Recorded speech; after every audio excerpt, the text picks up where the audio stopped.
Vamos a sumergirnos hoy en un auténtico río de secretos, un viaje para intentar desentrañar las conexiones, a veces ocultas, entre algunas de las sociedades más enigmáticas de la historia. Francmasones, rosacruces, martinistas, son nombres que, bueno, ya de por sí suenan a misterio, ¿verdad? Pero la gran pregunta es, ¿tienen algo que ver entre ellos? Pues vamos a ver que su historia es un laberinto fascinante, eso sí, lleno de alianzas, de traiciones, de rivalidades y, en el fondo, de una búsqueda espiritual compartida. Vale, viendo esta lista, lo primero que uno piensa es ¡qué lío! Y sí, a primera vista, el panorama de las órdenes iniciáticas puede parecer un caos absoluto, pero que no cunda el pánico. Precisamente lo que vamos a hacer hoy es navegar por estas aguas, a veces turbulentas, para trazar un mapa claro. Vamos a poner un poco de orden en todo esto. Muy bien, pues aquí tenemos nuestra hoja de ruta, nuestro mapa para este viaje. Vamos a seguir el curso de estas tradiciones, desde sus orígenes, que ya verán qué curiosos, hasta lo que queda de ellas hoy en día. Venga, arrancamos la expedición.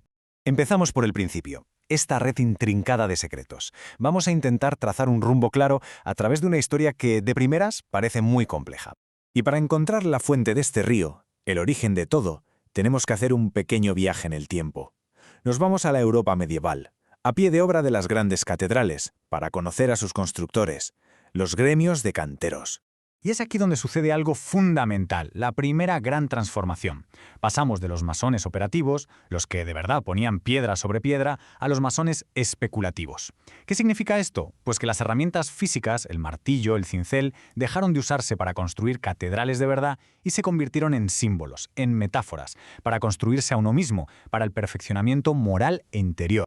Y ojo, que este cambio no fue algo que pasara poco a poco a lo largo de los siglos. No, tuvo un momento clave, una fecha de nacimiento, por así decirlo. Estamos en Londres, en 1717. 4 logias de estos nuevos masones aceptados se juntan y ¡boom!, fundan la Gran Logia de Inglaterra. Ese es, oficialmente, el pistoletazo de salida de la francmasonería moderna. Ya no es un gremio de albañiles, ahora es una sociedad filosófica.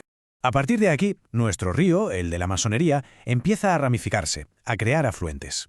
Y uno de los más potentes, y desde luego más exóticos, surge de una fascinación que recorría toda Europa en esa época, la obsesión por el antiguo Egipto y su supuesta sabiduría perdida. Esta frase resume perfectamente el espíritu de la época. Se creía firmemente que toda luz viene de Oriente, toda iniciación de Egipto. Esta idea prendió como la pólvora y desató una auténtica egiptomanía en los círculos esotéricos. Todo el mundo quería conectar con ese saber ancestral. Y claro, en este ambiente aparecieron personajes fascinantes, aventureros místicos como el famosísimo Conde de Cagliostro. Él y otros como él supieron canalizar esta fascinación y crearon nuevos sistemas masónicos con una fuerte impronta egipcia.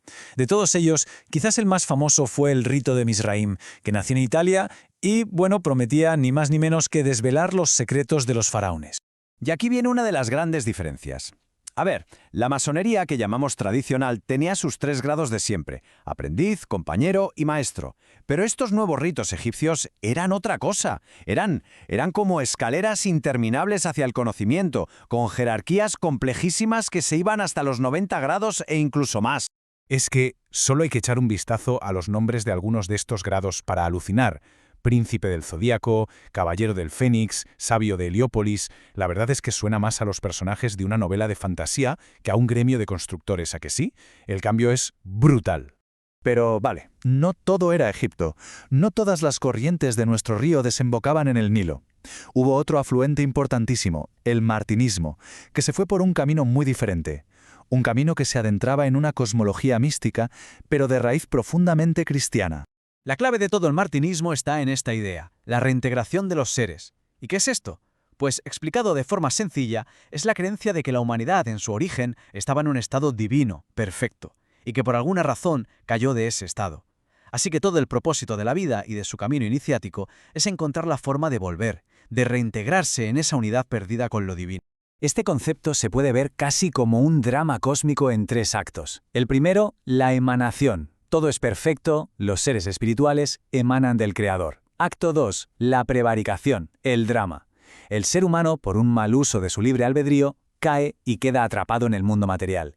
Y el tercer acto, el camino, la esperanza, la posibilidad de purificarse y emprender el viaje de vuelta a ese estado original glorioso a través de un trabajo espiritual muy concreto. Avanzamos en el tiempo y llegamos al siglo XX.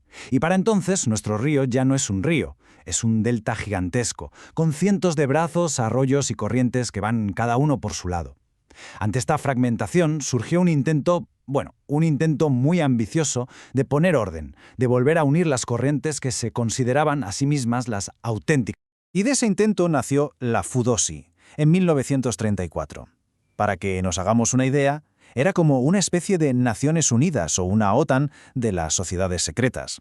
El objetivo era claro: crear una gran alianza internacional, proteger las tradiciones que consideraban legítimas y, en cierto modo, expedir certificados de autenticidad. Y aquí en la mesa tenemos a los peces gordos, a los principales actores de esta alianza. Estaban los Rosacruces de Amorc, los martinistas, herederos de la masonería egipcia, o sea, las grandes familias del esoterismo occidental sentadas juntas, por primera vez en la historia, con un objetivo común: la unidad. Pero siempre hay un pero. Como suele pasar en estos casos, la unidad es un ideal muy bonito, pero muy frágil. ¿Y la ambición personal? Bueno, la ambición personal no tardó en hacer acto de presencia. ¿Y de qué manera? Fijaos en esta proclamación, que es increíble, de uno de sus líderes más importantes. Claro, ¿qué pasó después de que alguien se autoproclamara gran maestro universal de todo? Pues lo que era de esperar. La reacción del resto fue inmediata: expulsado al año siguiente. Esto demuestra algo muy humano, que ni siquiera en la búsqueda de la sabiduría universal o la iluminación es posible escapar de la política, de las luchas de poder y, por supuesto, de los egos. Al final, la historia de la FUDOSI, su rápido ascenso y su caída, es en realidad un reflejo en pequeño de toda la historia del esoterismo occidental. Es un ciclo que se repite una y otra vez. Intentos de unión, rupturas, conflictos y de esas mismas rupturas, la creación de algo nuevo. Y así llegamos a hoy.